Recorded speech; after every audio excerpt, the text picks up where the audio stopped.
Scotch lovers? It's Mark from Scotch for Dummies. I'm going to tear down my top 5 Scotches of 2020 for you. But before we get into my top 5, I want to talk about a couple of the ones that didn't quite make the top 5 but are definitely worthy of my honorable mention list. 3 of the 4 honorable mentions are re-reviews, and that's why I decided to put them in the honorable mention, because I didn't think it was quite fair putting them in the top 5. But let's break those honorable mentions down right now. Let's start off with Ardbeg Uigeadail. If you're an Ardbeg fan, you already know Uigeadail is just the bomb. It's just such a full-flavored bouquet of sherry, sweetness, peanut, peat. It's probably my favorite Ardbeg, and the re-review stacked up with the first review. It's just that good. My next honorable mention is Lagavulin 16, and what can I say? Lagavulin 16 is probably the bottle I would pick to spend the rest of my life with if I had to. It's such a gentle, soft, earthy peatness. It's different, but it's full-bodied. It's got the flavor. I just love that Lagavulin 16. I love Lagavulin altogether, but 16 is readily available, and it belongs on the bar every day. My last honorable mention re-review is the Dalmore King Alexander. What can I say? It's the bottle that scored a perfect 4 for the first perfect 4 for the Scotch for Dummies. And upon re-review, guess what? It scored a perfect 4. It's just that good. It's so complex. There's so many layers of flavor, and they just all flow so good together. There's nothing that combats each other. It's so wonderful. I wish they'd just put a little more ABV into it, but that's all right. It's an honorable mention, King Alexander. My last honorable mention is Balvenie 15 Sherry Cask. And let me tell you something, this one was this close to cracking the top 5. It's that good. The reason I decided to keep it out of the top 5 is because of the batching with the bottles. In other words, you might go out and get a bottle of this, and it might not be from the same batch that I reviewed, that I'm ranking this on, and there's going to be some variation. They might not be the same, and I didn't feel that was really fair. So because of that, I put it in my honorable mention, but let's just say this is like number 5.5 because it's that good. But those are my honorable mentions, and now let's dive into my top 5.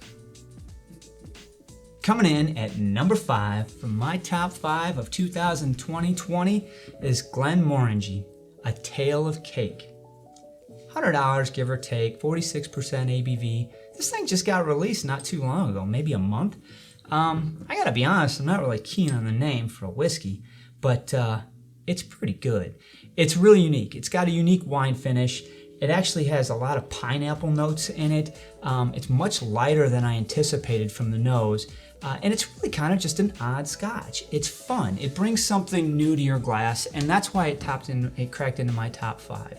I don't think you can go wrong with Glenmo. Maybe change the name of this one, but it's pretty good. It's number 5, A Tale of Cake.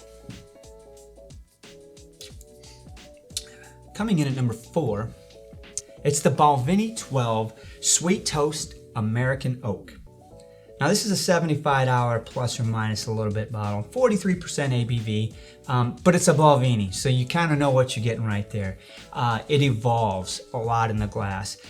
It's a great whiskey that showcases American oak without that overpoweringness of what American oak can do. It's got some clove notes, some brown sugar notes, fruit, cinnamon, wonderful Balvenie.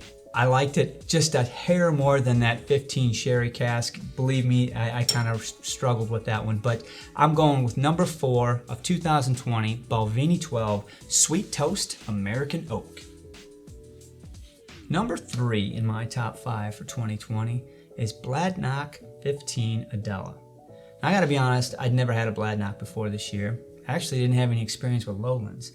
But when this one came to us by recommendation of Tom R., I picked a bottle up from overseas, and I gotta tell you, I spent about half of the bottle with it at home at my bar before I brought it down for the review. And so I knew what this thing had. It's wonderful. It is, if you're an Oloroso lover, you're gonna love this one. But I brought it down, the Dummies liked it, and it continued to grow. This bottle literally evolved in front of us and got better and better and better. So much to the point that I bought another bottle. It took a long time to get here from overseas, but it just showed up, and I'm stoked about getting back into it. The bottle's badass. You're going to want to keep one just for a collector's item just because of what it is. But I will tell you that Bladnock has been marketing this one pretty heavy, and it's limited. I don't believe they're making it anymore. So if you find it out there, I highly recommend it because I got to tell you, it's worth it. I know I've got one on the shelf and I'm probably looking for another. All right, we're getting close to the finish. Number 2. Top 5 2020 is Glen Scotia Victoriana. Never had a Glen Scotia before 2020 and started off with this Victoriana on recommendation of Everwind, one of our subscribers, and blew me away. Now I know it's an NAS and some people might beat me up for having an NAS in my top 5. Let me tell you, this thing is a banger. 51% ABV, $95-ish, somewhere in that neighborhood. It's sweet. It's oily, it's lots of dark flavors, there's a deep char, tobacco, there's a hint of smokiness on the finish. It's just got it all. It's an excellent dram, and for the price, I think it's great value. Sure, it's an NAS, I don't care. Number 2 on my list.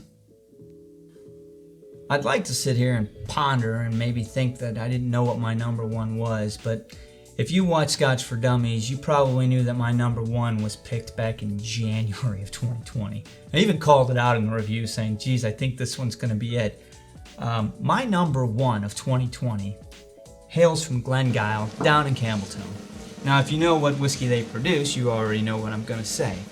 But if you don't be surprised when I say Kilkerran 8 cask strength is my number 1 whiskey of 2020. Now don't confuse this with the other versions of the Kilkerran 8-year-old cask strengths. They're really easy to confuse because the tubes all look the same, but this one's different.